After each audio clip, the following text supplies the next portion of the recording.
Thank you for listening to The Luminous Mind. Remember to subscribe to our free podcast so you won't miss any of our illuminating content. Here is episode 205.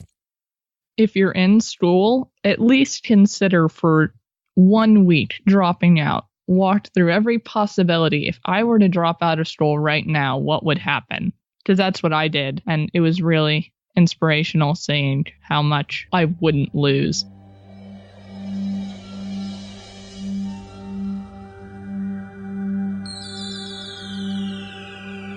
Benjamin Franklin once said, "Do not curse the darkness, rather light a candle instead."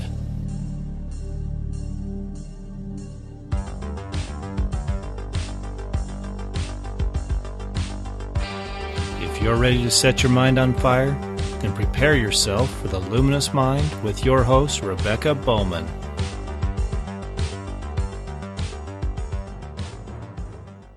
Today's fire starter is Caitlyn Scheel. Caitlyn is a 16-year-old autocrat who took control of her education at 14. In the 8th grade, she opted out of the public school system, influenced by her father's interest in the topics that she knew about new freedom and full-time access to the internet to deep dive into economics and entrepreneurship, which led her to growing her babysitting services. She attended an entrepreneur seminar in the summer of 2016, and there is where she discovered Praxis, which is a college alternative. She was accepted a few months later and quickly connected with a Praxis alumni, Brad Matthews. Together, they launched unschoolhq.com, a site that aims to educate parents and students alike on what unschooling is and how to go live life as an unschooler. It was with the connection with Brad that led her to landing her first job with Paradox, where she handles an entire digital presence. It's a fascinating position for her to continue self-directed learning in the real world. Welcome, Caitlyn. Hey, thanks for having me. I'm really excited to learn more about Caitlyn. She actually connected with me quite a while ago. She's a referral from Derek McGill, who works for Praxis. But he said, I have to talk to Caitlyn because she's just an amazing person. But before we get into any of that, let's learn a little bit more about yourself. Can you tell our audience a little bit more about yourself? Sure. So, like my bio said, I left the public school system in 8th grade. And I'm the first of 5 children, and I'm currently the only one of us that has had the wherewithal to take on educating myself. And I leveraged my free time into starting a business, and I've always been really passionate about entrepreneurship and economics and history. And that led me to FEE, which launched a seminar on entrepreneurship where I connected with Praxis. And then from there, I leveraged that connection into actually becoming the youngest ever accepted into the program and ended up landing my own job before I could even start. Wow. So when did you connect with Praxis then? Like how old were you? I was 15. So oh, wow. The summer of 2016. Wow. So you went to FEE, which is an economic entrepreneurship type conference, and that's where you're connected with it? Yeah. Well, FEE is Foundation of Economic Education. They do seminars for high school students that are interested in economics and entrepreneurship. That's awesome. So give us a little bit of an idea what your educational journey looked like that led you to discover what you are doing now. Let's go back to opting out of the public school system in the 8th grade. Was that something that you did all on your own? Or, how did you come to that idea of getting out of school? So I had homeschooled friends growing up. It was never like a totally foreign idea to me to not go to public school. My parents had played around with the idea of homeschooling us when we were younger and ended up not doing that. And then in 4th grade, I really wanted to be homeschooled, but my parents were like, we can't really dedicate the time necessary to, teach you the basics of education, teach you how to read and write and all the basics that you learn at a younger age. And so I just kind of pushed the idea aside until 6th grade when I was getting really fed up with how the public school system was treating people who were, more advanced intellectually than their peers, because I was reading, Atlas Shrugged and, complex economics works that were, college level reading. And I was being told to put it away and read, the assigned text in class. And so I was able to stick it out through 6th and 7th grade, just kind of doing my own thing on the side before I met another homeschooler who was actually unschooled in the summer between 7th and 8th grade. And that was just kind of like a final trigger point of, oh, people actually do this. I started researching. I started putting together a pitch for my parents because they were very against this. So I actually had a presentation that I presented to them on, the statistics of homeschoolers getting into college, their success in the real world, how many of them are employed, how much money do they make, just kind of pitching them on, if you let me do this, I won't just be a classic dropout. I'll actually be successful. And, I had researched curriculum and it already had like a 1-year plan on what I was going to do if they let me, opt out of school. And it took a while. It took all summer and a few weeks of 8th grade before they were like, okay, we understand. We will let you try this out. That's really awesome. I can't imagine having a lot of parents are just really scared of, they want what's best for their kids. And so they're really scared to really let them do that. But it sounds like you went about it the correct way of instead of just nagging them, really coming to them with some facts. Is that what you would recommend other kids doing if they want to opt out of school? Yes. I'm actually putting together kind of a mini series of blog posts that will be on unschooling.com on how to get your parents to let you leave the public school system. And my number one recommendation is to just flood them with every facet of information on the internet. Well, that really is a great way. I mean, a lot of us parents we grew up in these are the rules and these are what you've got to do. And so some of us haven't seen the rules are shifting, it's no longer the way that it was when we were younger, but there's just such a mindset there to keep things all the same. But let's talk about maybe the inspiration behind your mission. It sounds like it kind of started with Fee. Your mission and your passion now. It started with Fee with the economic and entrepreneurial conference that you went to, but maybe, how that's rolled into starting this unschoolingHQ.com. Yeah. So it actually goes a little bit farther than that. I took an entrepreneurship class online, a business class where it was just kind of how to start an online business for under $100. They actually mentioned that Foundation of Economic Education did these seminars, or no, they mentioned Fee. And I was like, well, that sounds kind of boring. Why would you spend your summer at an educational seminar? And then I saw a Facebook ad for it later on. And I was like, oh, this is actually really cool. So I signed up thinking, maybe I'd meet some other homeschoolers that were in the Austin area. And, I maybe walk away with a few friends, perhaps one of the lectures would be worth something. And it was actually at that seminar, I hit TK Coleman and Derek McGill with a ping pong ball, of all things, on accident. And we got to talking and they were like, well, what do you do? And I explained, my babysitting business and my personal blog and, the projects I had worked on and, opting out of school. And they were like, you should really apply for Praxis. And I was like, what's Praxis? And so they gave me like a 10-minute pitch on what Praxis was and what they do. And for anyone that doesn't know, they're an entrepreneurship apprenticeship program. They place young professionals in a startup for 6 months after a 6-month educational boot camp. So I was like, well, that's really cool, but I'm only 15. I can't even drive to get a job. And they were like, oh, well, apply anyways. And, if you have to push your start date back a really, really long time, that's okay. So I ended up applying. I got accepted the first time around, but my start date was for a year later. So I was in the community. So we had like a Facebook group for all current, past, and future participants.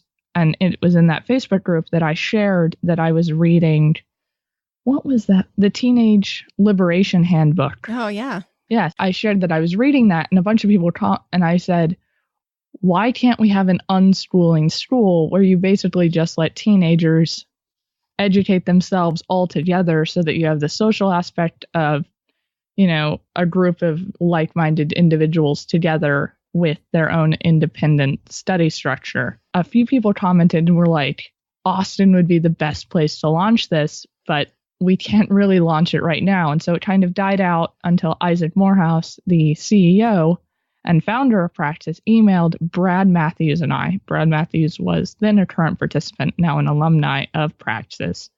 It was like, I noticed that you guys really want to do this unschooling school, and it's almost completely unfeasible as of right now. But what's not unfeasible is a website educating people on unschooling. And so Brad Matthews and I just ran with this whole idea of having like one website that you could go to learn anything about unschooling. That's awesome. Yeah.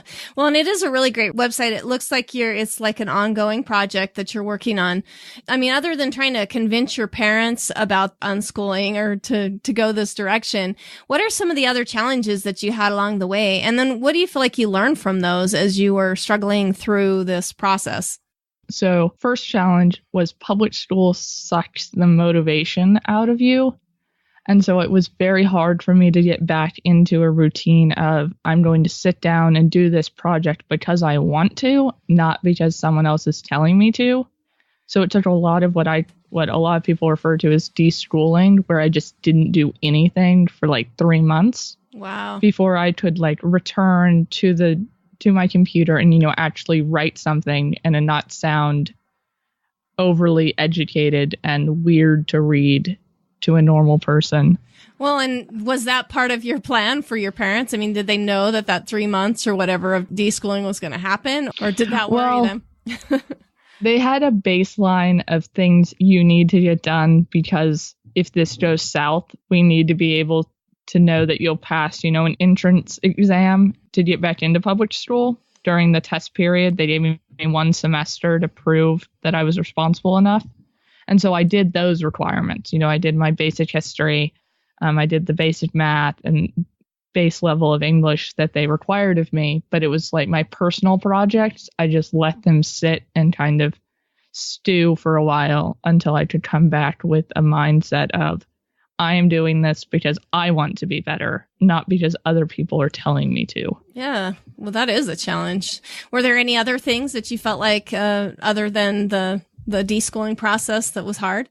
It's very hard to be different in the teenagers in general, but especially when every, 7th through 12th grade, being different makes it very hard to relate to 99% of your peers. Yeah. And that was a very hard personal thing that I had to go through, was realizing I don't have a lot of friends right now, but it's not because of me. It's because I'm just different and they don't understand it. Yeah. Rather than I'm a bad person or I'm a bad friend, or like it took a lot of emotional intelligence to sort out who I am as a person, separate from how many friends I have or what clothes I wear or what I do in my free time. Yeah. Well, it kind of sounds to me like, you're obviously highly intelligent, probably more so than many of your peers in public education anyway.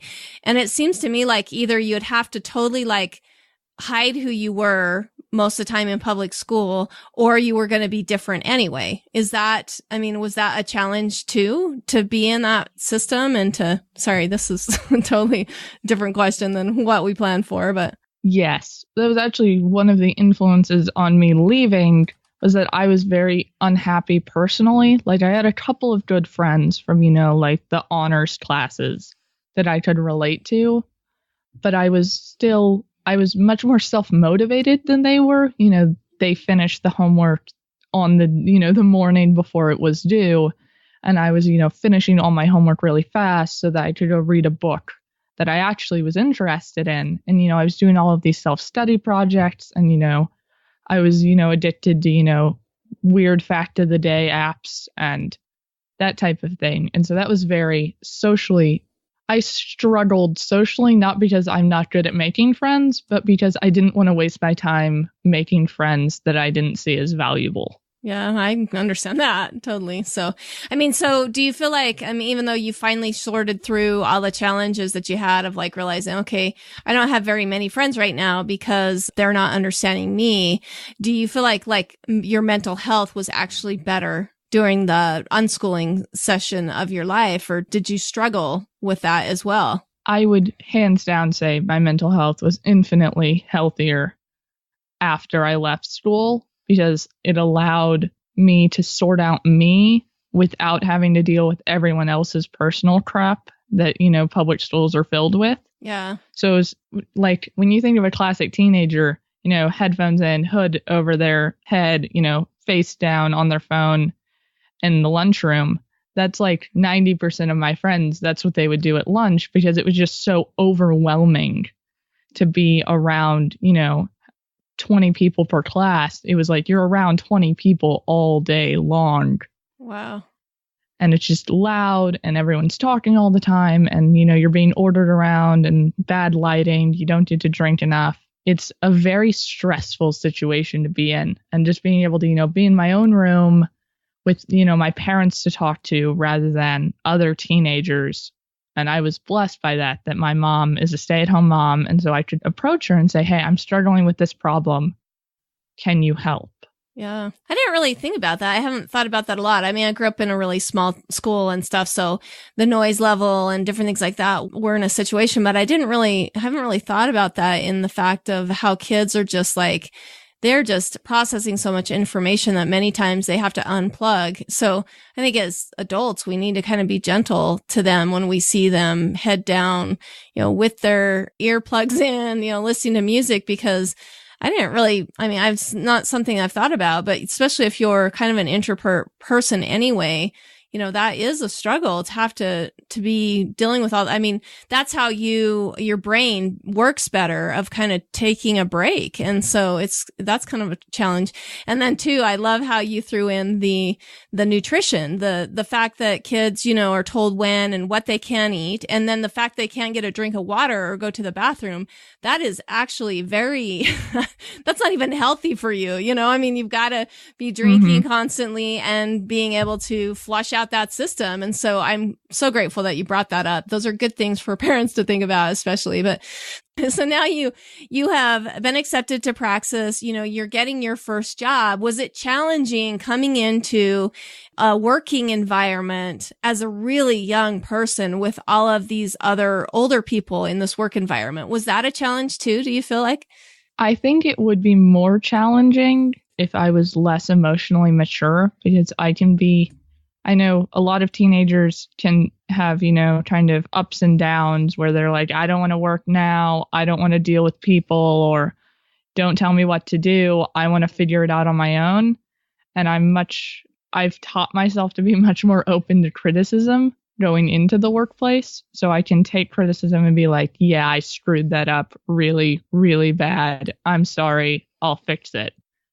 So I'm much more open with my colleagues about, yes, I made that mistake. Yes, I'll fix it. Yes, I will probably need your help. And I'm also the oldest of 5 children. So I already have kind of a natural leadership kind of inborn in me. So I don't just kind of take it if someone tells me to do something and I think there's a better way. I'm very good about saying, hey, I know this is how we've always done it, but could you consider us not doing it this way and perhaps changing this and this so that it works better? And people were receptive to that, correct? Yeah. So, great. So I have to never send that in an email. Always get on the phone to tell someone that you're going to do it differently is what I've learned, because you can't read tone in an email and you come across as very bossy. So I learned that. That was a struggle. And then I also learned how to respectfully tell people older than me what to do without it making it seem like I'm just, an arrogant teenager. Yeah, millennial that everyone complains about or whatever. Not exactly. You're way past millennial even. So that's awesome.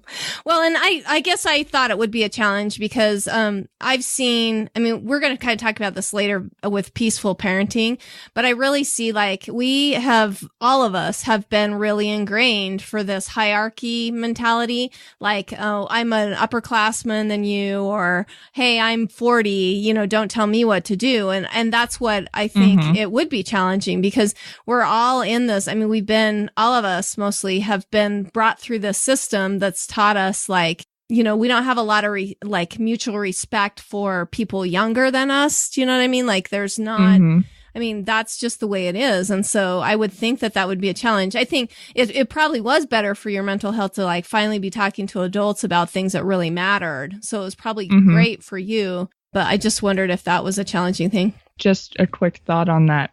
I have also learned how to carry so one, I'm very tall and I don't sound, kind of the young teenager voice. I also look somewhat older than I am. So I do acknowledge that I have benefits that other people would not have at 16. But I've also learned how to carry myself well. I don't go into a meeting wearing a t-shirt and jeans, even though our work dress code allows that. I wear a business jacket over, a blouse, and I have slacks and a pencil skirt. And so I also make myself look like I care about how other people perceive me, because I know that I'm younger, but I try to look as though I belong in the conversation. That's awesome. Well, and that'd be something definitely, I mean, Praxis talks about that kind of thing too, but those are definitely things that I think a lot of youth, if you're unschooling yourself, I mean, that those would be wonderful things to talk about or to even do on a video blog or whatever, because that could be beneficial to kids to learn how to carry themselves, to interact with adults. So we could get rid of this really adultism. I can't remember who talked about it, but it's really like, it's a discrimination that we have towards children, basically, or younger people, that we have learned to discriminate by age. And that's a really sad thing. And we have to learn how as a society to break that stigma and let kids back in our society anymore. We've segregated them out. And so we don't even know how to deal with each other. Type of thing. So anyway, just a little thought that I had. Let's talk about your paradigm change. Like I was saying before, you created this presentation for your parents of how things were going to be, but how do you really feel like that paradigm changed over time and with experience once you dove in and was doing the unschooling itself and then working with Praxis? Well, the biggest change I had in kind of how I'm approaching my life was really my thoughts around higher education and how to start my career. Because I went into unschooling thinking I'll just be really, really great at college because I've already mastered all of these self-study techniques. And then I found Praxis and was like, oh, we're not doing college anymore. We're just going to start now. And so I've got a very start now, not think later, but don't overthink it for 4 years of high school and then decide what I'm going to do when I turn 18. I'm just like, what are my goals? What do I want? How do I reach those? Oh, Praxis solves 90% of those problems. Okay, let's do this. Yeah. And, now I approach that with Unschooling HQ too, because neither of us were really ready to launch a huge project, and it's still a huge work in progress because we both have full-time jobs, we both have other hobbies, we both have other projects, but it's like we want the message out there.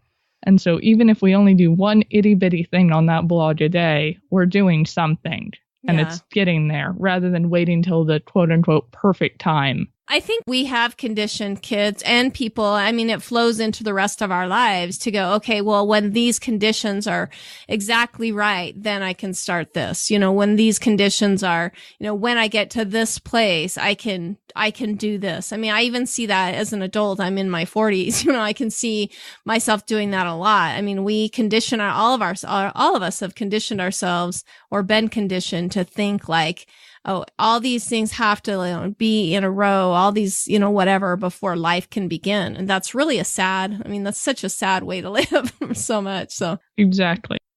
Before we go on, please listen to this message. Changing a paradigm takes some study, but like me, you are probably super busy. That's why we've teamed up with Audible. Go to our website, theluminous.net, get a free month of Audible with 2 audiobooks, thousands of titles in exchange for only books that you absolutely love. You too can be learning on the go to keep that fire burning.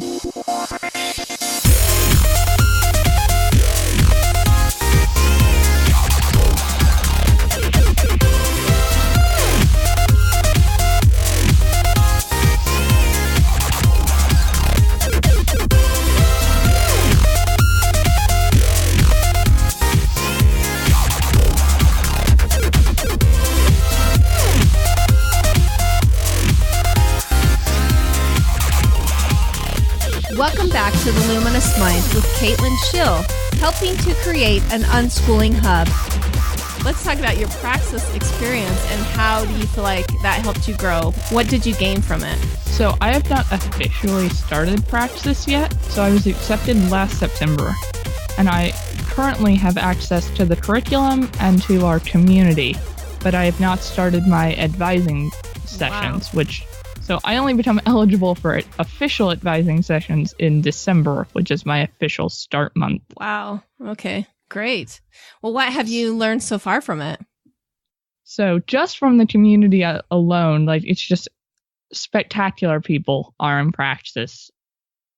Almost all of them I would, invite to my wedding. No joke. They're just really fantastic. And so from all of them, I've learned from their struggles. I've been able to see them start their apprenticeship experience and what struggles they run into.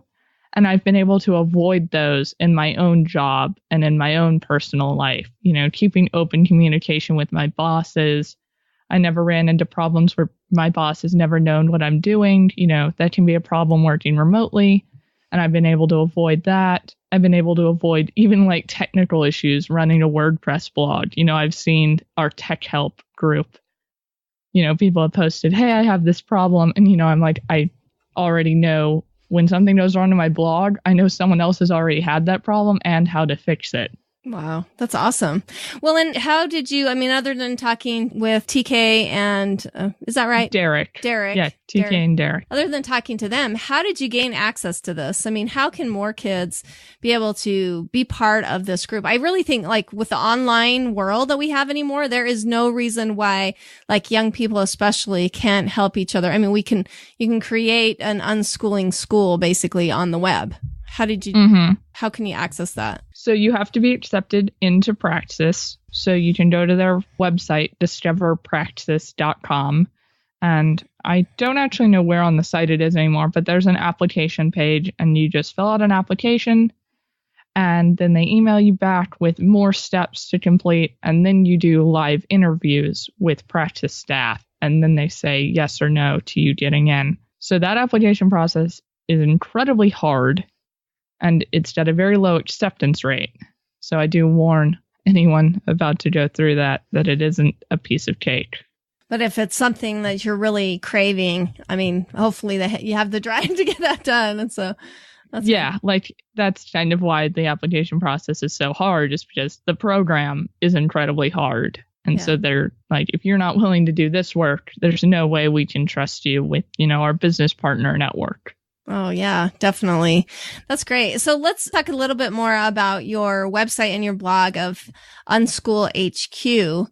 Do you want to give us maybe a background to that? You said that you're working with Brad Matthews on that, but give us the background of kind of the conceptual idea of that and then what that has turned into, what services you offer, basically. Yeah, sure. So it's definitely a work in progress. It's not even 1/10 of where our end goal for it is. But the basic idea behind it is we aim to educate people who have no idea what homeschooling and unschooling looks like. And so take them from zero to being able to unschool or homeschool or whatever they choose to do with their own kids. So from, the philosophy behind it to the practical side of things, at what age, age restrictions, how do you parent an unschooler? So literally everything you could think to ask about unschooling, we aim to answer on Unschool HQ. So it sounds like it's really more of a website that would be really beneficial for parents. Is that the focus of it? Of okay, parents, this is how you do this? Or are you going to put things on there? You already talked about doing maybe video blogs or whatever of how you convince your parents, but is it a site aimed for both or just mostly for parents?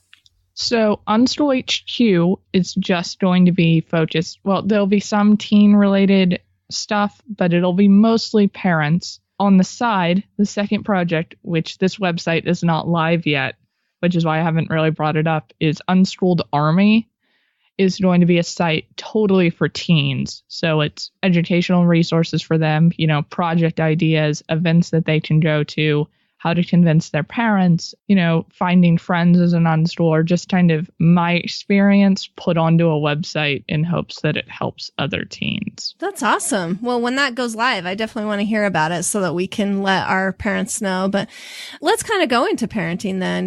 Before we started recording, we kind of talked about how parenting has changed. I mean, your own personal experience. There's a term that's kind of going around lately of either natural parenting or peaceful parenting, whatever you want to call it.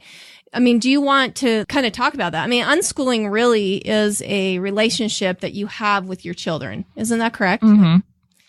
Yeah, there's no way to unschool your children and not see them as independent, autonomous human beings who happen to be genetically related to you and rely on you for financial and emotional support. I think that's a challenging thing because in the past we've had such coercive parenting. Like you feel like a bad parent if you're not like pushing the school's agenda on your children. Do you know what I mean? Like people just view you as a bad parent if you're not doing that. What advice would you give to parents maybe about helping them change that mindset? De-school yourself when it comes to parenting. Great. And what I mean by that is don't let them die or seriously injure themselves while you're de-schooling yourself. But, first, if you're actually going to unschool your children or homeschool them, first ask. Everything should be asking. Ask, do you actually like public school? Because I know kids who do thrive in that environment. I don't understand it, but they do. So, ask. Do you want to be homeschooled, or would you be happier, staying out of school? Or perhaps if you don't want to jump straight into asking your children huge questions, do it over summer break, Don't tell them you're doing swim team or you're going to this event or we're going here. Ask, what do you guys want to do this summer? Have them brainstorm a huge list of things to do. And, give them an option. So, you're not going to actually take them to Disney World, but you're letting them communicate to you what they want and desire. So first start with wants and desires, and then, gradually see what they want and let them grow in what they want. If they want to just study history, let them, because it's their education. It's their wants and their desires, because you would think it would be insane for, your mom to come to your house right now and tell you need to go get a degree in marine biology, even if you love studying philosophy.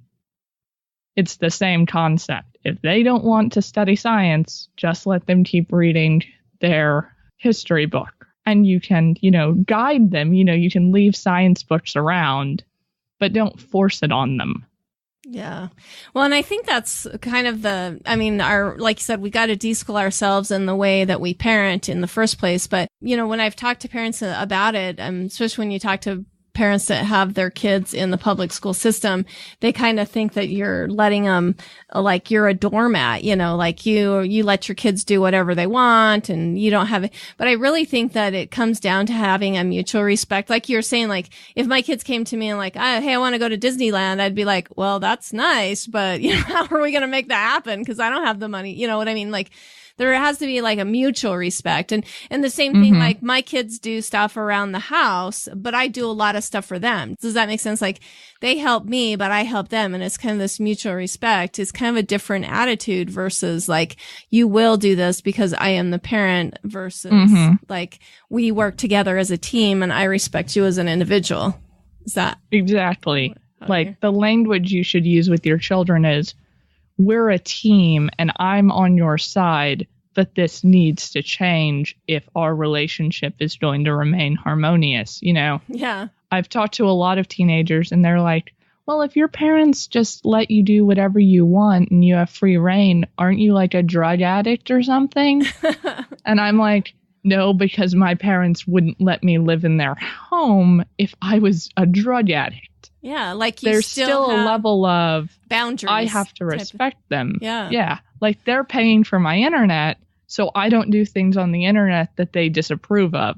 Yeah. If I want to spend my wages on getting my own home and my own internet and my own computer, then I can do what I want with that. But as long as I'm using their things and living in their home, they respect that I have differences from them, but they have a boundary where they're like, no, this is not appropriate to be in our home around your siblings, etc. Yeah.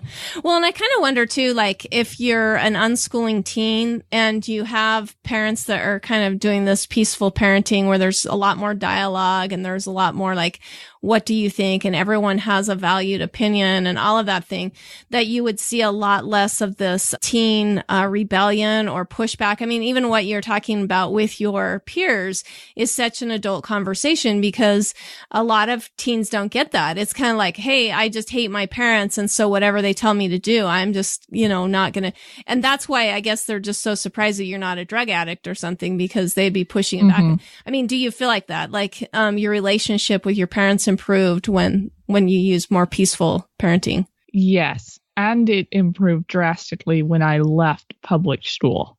Now, I'm by no means like the perfect teenager that never rebels against what my parents have said or, argues with them. But I don't, run out of the house, slam the door, and we never have a discussion about it. It's much more, I make a mistake or they make a mistake. We get angry, we fight.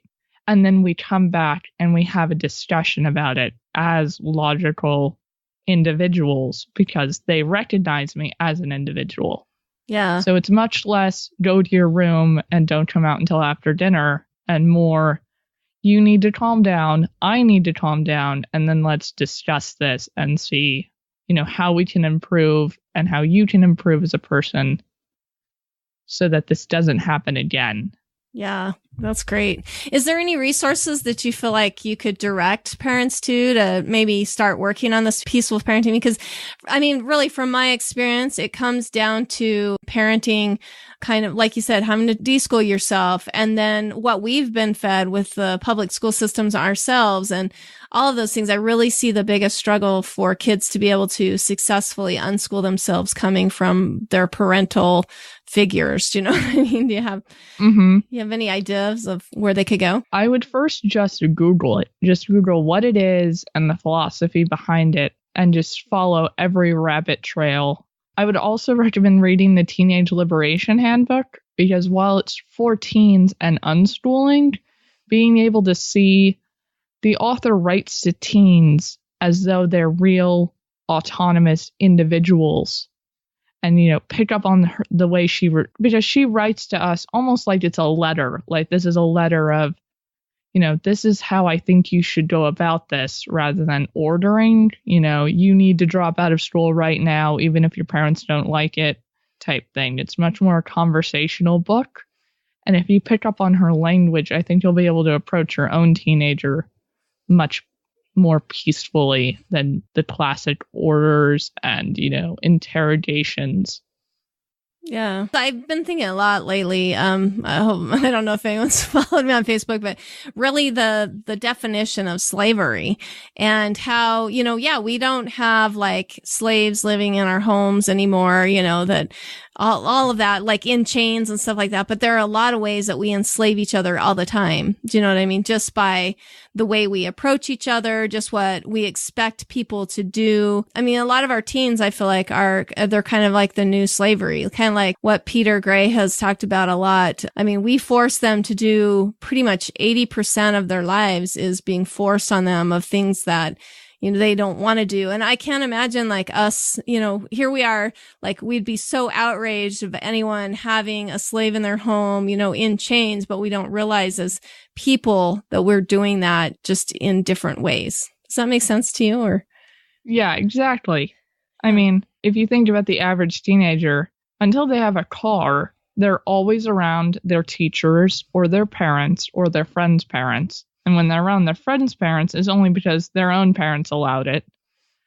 If they're doing homework, it's because public school teacher said to. If they're doing sports, I know some teens really love sports, but a lot of them don't love it as much as their parents are like, this is needed for college transcripts. Yeah. Especially at like the upper high school level, you get a lot of sports burnout. Or, a lot of the honors students, they're doing honors when they're not really passionate about what they're doing. It's because their parents want it on their college transcript. Yeah. Wow.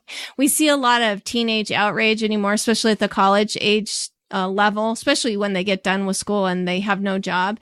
And I really think a lot of that outrage comes from the fact that all their lives that there has been kind of this slavery thing, like, okay, this is the path you have to follow in order to be successful. And so, you know, the drudgery that we were talking about of like being on the team that we don't really care about, but it needs to be on the college transcript, or being, you know, really great grades that we don't really care about, but it has to be, you know, and then when they get to the end and they realize, wait, I did everything you asked me to do. And there's not, I mean, how do you feel about that? Do you see any correlation to kind of the teen outrage that we're seeing, and how a lot of them now are really going very far to the communist, socialist side of things because of that? Do you see any correlations there? Definitely.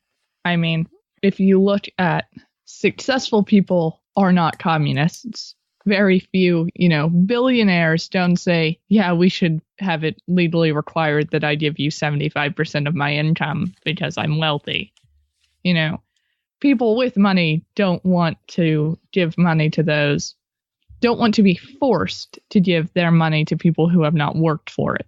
You know, they can do all the voluntary charity that they want, but they don't say, yeah, you should be able to point a gun at me until I give you my money. People go through college thinking it's a, you know, golden meal ticket at the end. You know, it doesn't matter what you get the degree in, it's just the degree that gives you what you want. But employers don't actually think that or hire based on that. You know, some employers do have, you know, you have to have a degree and we really don't care what it's in. But if you want to have a successful, inspiring, innovative career, you have to be able to say, I can do the work because I want it, not because you're ordering me. You know, if you want to be anything more than a paper pusher, you need to learn how to do something other than push papers. There's got to be some value. And we haven't taught our kids value. We just teach them like, oh, do these certain things. And, you know, you'll, like you said, the golden ticket. That's great. Let's talk about maybe some books that you have read that have been really influential. You mentioned the team book, Liberation Handbook, but, you know, there's got to be something that maybe sparked this interest in the beginning anyway. It was actually 3 books that I read in quick succession of each other. So it's all 3 were written by Ayn Rand, and they are Atlas Shrugged, The Fountainhead, and Anthem, in that order. Oh, that's awesome. Well, and what about those books were so influential for you? So they have very strong, independent main characters.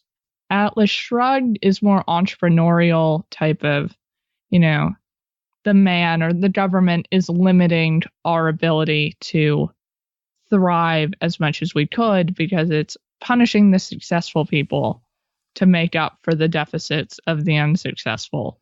And with the Fountainhead, it's a guy that drops out of fails out of a very successful college to go do his own thing as an architect. And he doesn't go to the big firm. He goes to the small, you know, semi-failing firm. And I just really respected that, you know, doing what he wanted to, even when he was punished by society for doing it.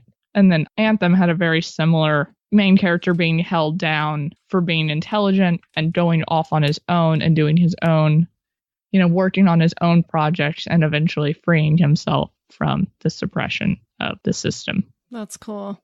Well, and they are extremely, I've heard that from lots of people. They're very influential. Let's move on to maybe personal habits that you have in your personal life that you feel have been really helpful to being more successful in unschooling. So I follow successful people on Facebook and I read their blog posts. I sign up for their newsletters and read those, not as like, this is the thing, these are the things I need to do to be successful, but more as there are other successful people like me. I'm not actually insane for trying this, just kind of to keep myself connected to people that are like me. I don't listen to the nonsense about, you know, wake up early, that's how you become successful, or stay up super duper late and, you know, sleep in phases. Like, I don't follow the fads of the startup culture. I just find what works for me, even if it's really, really weird. And that's really the sad part, kind of about our society anyway, is that we don't really like look inside of ourselves and go, okay, what works for me? You know, we just kind of like, oh, there's got to be a pattern that I can follow to be successful. But really, I think being more authentic to who you really are helps with your success. Do you feel like that, or? Yeah, exactly. Because I did get caught up in that, you know, the first year that I was unschooled, where it was like, well, I need to wake up super early and I need to eat these 3 weird foods. You know, it was like clickbaity lifestyle is kind of what I've dubbed it to myself.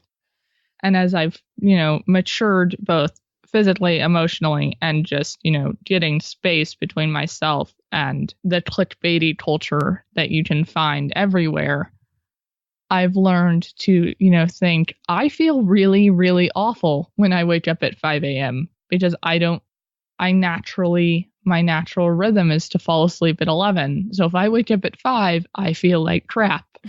And except I woke up at 5 a.m. for like 2 months because that's what everyone said is good for you. You know, that's when your brain is the most awake. And, you know, don't do coffee. Like, there's no pattern. There's no pattern for success. And so now I go to bed at 11. I wake up at 9. Everyone's happy. That's great. Well, and that's the cool thing about our society anymore, too, is that we are unhooked a lot. And so we can follow more of like the pattern that is best for us, especially if we learn how to give value in that world to other people in that way. Let's kind of move on to maybe long-term goals that you have for yourself and the legacy that you hope that that's going to leave. So long-term goals, HQ is completely finished. You know, we have online courses, a podcast, YouTube videos. You know, if a parent enters our site, by the time they leave, they're already, you know, calling the principal to pull their kids out of school. Like, that's the goal. Career-wise, I'm not entirely sure. I currently do digital marketing, and so I want to grow in that field, but I'm not sure where it's going to take me, like where I'm going to use those skills, whether it's starting my own business, you know, book launches, who knows. And then personal life is just constant growth, never letting myself reach what I would call good enough, never settling for current me, always loving the current me, but never saying, yeah, I'm just going to stop right here. Yeah. Yeah, hopefully we all get that way where we're always striving to be better. That's awesome. Well, and before we say goodbye, do you have any parting words for our listeners? And then give us your contact information, how we can learn more about what you're doing. If you're in school, at least consider for 1 week dropping out. Walk through every possibility. If I were to drop out of school right now, what would happen? Because that's what I did. And it was really inspirational seeing how much I wouldn't lose. Like, I'm not going to become homeless next year if I lose my job type thing. And then my contact information, you can email me. Really, the best way to contact me is through my blog, CaitlynsScheel.com. There's a contact me page. That's the best way to actually communicate with me in terms of quickness of my responses. And you can friend me on Facebook. It's just my name, Caitlyn Scheel. Great. Well, again, we've been talking with Caitlyn Scheel. She has helped start the website unschoolheadquarters.com, which parents especially need to check out. But we're going to be sure to link all that information, including some of the books that she's talked about. I think there's just some great books, resources that she gave to us today that I'll connect those on our website as well. But thank you so much for coming on, Caitlyn, and joining us and helping to light our minds on fire on this important topic of educating ourselves. I really appreciate it. Yeah, I really enjoyed our conversation. Thank you for listening to The Luminous Mind. To learn more about Caitlyn Scheel, go to our show notes at theluminousmind.net. Be sure to become a subscriber to our free email list and get our new monthly newsletter. Then check out the Services tab to see how we can continue to assist you, our fire starters. Also, to help us continue production of illuminating content, go to the Sponsor tab at theluminousmind.net for more information on sponsorship and affiliate programs. Like us on Facebook, follow us on Twitter, Google+, Pinterest, and now Instagram. Get our free audio content by subscribing on YouTube, iTunes, and Stitcher. To help us grow, consider these easy ways. Tell your friends about us. Leave us a review. Share our content. Tell us how we can help you so together we can continue to light minds on fire and change the paradigm of education.